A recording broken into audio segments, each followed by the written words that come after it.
For some of you this may come as a surprise, but when I really got into PC gamings all the way back in 2011, before TF2 the game I spent the most amount of hours with was Call of Duty Black Ops. Because, you know, my previous experience was something not so good. God, I really sound like a pretentious prick in here. But all those hours didn't go into the multiplayer.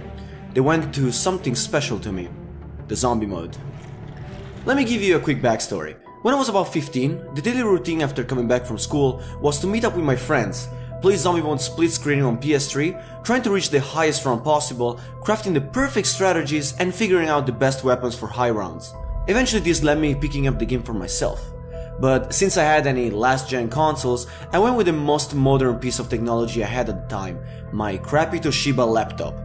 Of course, at the time I had no one to play it with online, so I had to make do with randos, which we all know in the intelligence pyramid they rank just below fruit flies. I could have played alone, but I'm not ashamed to admit it, I was scared. Call me a bitch, I don't care. Anyway, this went on for a couple of years, until the release of Black Ops 2. Me and my friends were all excited for the next zombie experience from this new title. But we were instead met by Transit, and if you play this map just once, you know why the disappointment was immeasurable. Anyway, after that, we all kinda fell off that game mode, very rarely revisiting it from time to time. Never would have imagined that just by buying BO3 Zombie Chronicles last summer for nostalgia's sake, I would be catapulted back into the franchise. And just like that, I ended up discovering all of the amazing maps that I've missed out on, like Shadows of Evil and the Rising Track. I also caught up with the lore, which now involves different dimensions and time travel. I witnessed the weird mass of Black Ops 4 zombies.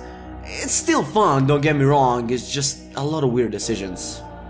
Anyhow, the point of this video is that no matter how many ups and downs the series has had, to me nothing come close to how perfect the atmosphere of Black Ops 1 Zombie was crafted. Let's take Kino der Toten, the very first map on disc. Okay, let's take 5 out of the equation just for simplicity's sake. When you begin, you're met with an abandoned movie theater, a bunch of slow-walking zombies trying to get to you, and you're given possibly the crappiest gun ever made.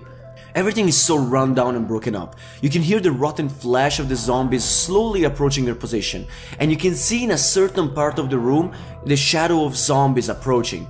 By the way, keep this point on the side, we're gonna need it later. Maybe the fact that the textures haven't aged too well unintentionally plays in the abandoned visuals. Maybe it's the terrifying audio design. Whatever it is, was the reason why I was so terrified to play alone. But the coolest thing is, this is just the beginning. As you progress into the map, not only do the zombies get louder and stronger, but as soon as you would turn the power on, parts of the map will get broken in even more, leading the way to the Nova 6 Crawler, an enemy far more disgusting than any of the other zombies. At this point you would have no way to survive this seemingly impossible ride, if it wasn't for the fact that you as well are evolving with the map. Most likely at this point you've got some perks and you've ditched the starting pistol for a wall weapon, or if your luck was on your side, a pretty sweet gun from the mystery box. And just when you thought you were really powerful, just wait until you pop that baby in the pack-a-punch and boom, now you're shooting freaking lasers! But that's just your average gun, because this map not only saw the return of the ray gun from World at War, which, at the time, was super satisfying to use, but introduced possibly one of the best wonder weapons ever made. The Thunder Gun. I really like these gadgets! In my honest opinion, it's still the only versions that makes you feel like a powerful god. Sure, the Black Ops 3 version had some really good animations, but when you shoot it, it goes like... Now, in Black Ops, when you shoot it, it goes like... I think someone jizzed in my pants. The smoke, the echo, everything is perfectly tuned, giving you the impression that if you shoot it just one more time, the broken theater might just collapse on itself. Meanwhile, BO4 just sitting in a corner like... I don't know, the animator probably had some shit to do that day, so he just had to rush that thing real quick. That's the only explanation I can give. All of this shows that the team had mastered the two principles to make a fantastic zombies map atmosphere: visual details and audio design, which carried in every other BO1 map. 5 progressive descent into the lab, and the terrifying sound of the Pentagon teeth, Ashence's black and white beginning, and the constant sounds of voices over the comms, Call of the Dead with the intense mist and George Romero's laugh taunting you. Black Ops 2 took a lot of notes from its predecessors and is very apparent in maps like Transit and Buried, but something just didn't click with me. Maybe you're the futuristic weapon, but most likely it's Marlton's voice drilling my skull, making me lose focus on whatever I'm doing. Regardless, whenever the devs wanted to show their skills, they surprised us with a beautiful feeling of dread and impending doom in Mob of the Dead. It's such a beautiful map.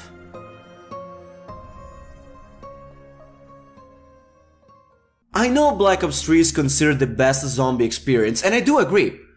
But I feel like they never matched the same oppressing feeling of its predecessor. They tried. I especially like how specific songs start playing as you enter certain areas of the map or you start a specific task, but it feels way too scripted, making every little detail look more like an on-rail experience rather than a spooky haunted house. The detail that made me understand that the devs have forgotten what made their previous game's atmosphere so special was with the staircase shadows and Kino. Remember the one I mentioned earlier in the video? Completely gone in BO3. I know it sounds like nitpicking, but to me this shows a lack of attention to detail. By the way, to the fanboys, I love BO3 as much as you. It's just about the atmosphere, alright? Please don't swat me. I believe that Black Ops Zombie's atmosphere was perfectly crafted at its core, but it seems the dev has slowly abandoned the attention to detail to concentrate more on the gameplay aspect, which I understand, but I would love to see a comeback in the future to a more spooky vibe. And so far, going by the teaser that was given to us for Cold War Zombies, I think they're retracting their steps. I am super hopeful for what's to come, and if you're a Zombies fan, so should you.